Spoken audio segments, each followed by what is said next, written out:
ಸಂಭ್ರಮದಿಂದ ಜರುಗಿದ ಸುವರ್ಣಗಿರಿ ಚನ್ನಮಲ್ಲ ಸ್ವಾಮಿಗಳ 70ನೇ ಜಾತ್ರಾ ಮಹೋತ್ಸವ ಸಾಮೂಹಿಕ ವಿವಾಹ ಮುತ್ತೈದರಿಗೆ ಉಡಿ ತುಂಬುವ ಕಾರ್ಯಕ್ರಮ ಮಾಸ್ಕಿ ಪಟ್ಟಣದ ಮೆದಕಿನಾಳ ಸುವರ್ಣಗಿರಿ ಶ್ರೀ ಚನ್ನಮಲ್ಲ ಸ್ವಾಮಿ ಲಿಂಗೈಕ್ಯ ಚನ್ನಮಲ್ಲ ಶಿವಯೋಗಿಗಳ 70ನೇ ಜಾತ್ರಾ ಮಹೋತ್ಸವ ಶಿವಯೋಗಿಗಳ ಜಾತ್ರಾ ಮಹೋತ್ಸವ ವಿಜೃಂಭಣೆಯಿಂದ ಜರುಗಿತು.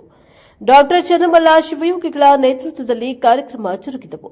25 ಜೋಡಿ ಸಾಮೂಹಿಕ ಉಚಿತ ವಿವಾಹ ಕಾರ್ಯಕ್ರಮ ನೆರವೇರಿದವು. 1008 ಜನ ಮುತ್ತೈದರಿಗೆ ಉಡಿ ತುಂಬುವ ಕಾರ್ಯ ಜರುಗಿತು. ಸಾಯಂಕಾಲ ರಥೋತ್ಸವ ಜರುಗಿತು. ನಾಡಿನ ಅರಗುರು ಚರಮೂರ್ತಿಗಳ ಪೂಜ್ಯ ಶ್ರೀಗಳ ಸನ್ನಿಧಿಯಲ್ಲಿ ರಥೋತ್ಸವವು ಸಂಭ್ರಮದಿಂದ ಜರುಗಿತು. ಸಾಯಂಕಾಲ ಧಾರ್ಮಿಕ ಸಭೆ, ಪುರಾಣ ಮುಕ್ತಾಯ, ಶ್ರೀಗಳಿಂದ ಆಶೀರ್ವಚನ ಕಾರ್ಯಕ್ರಮಗಳು ಕೂಡ ನಡೆದವು. ಸುತ್ತಮುತ್ತಲಿನ ಗ್ರಾಮಸ್ಥರು, ಜನಪ್ರತಿನಿಧಿಗಳು ಭಾಗವಹಿಸಿ ಕಾರ್ಯಕ್ರಮವನ್ನು ಯಶಸ್ವಿಗೊಳಿಸಿದ್ದಾರೆ. ಬ್ಯೂರೋ ರಿಪೋರ್ಟ್, ವಿರೂಪಾಕ್ಷಯ್ಯ ಸ್ವಾಮಿ ಸಾಲಿಮಠ, ಅಂತರಗಂಗೆ, NKS TV4 ಮಸ್ಕಿ.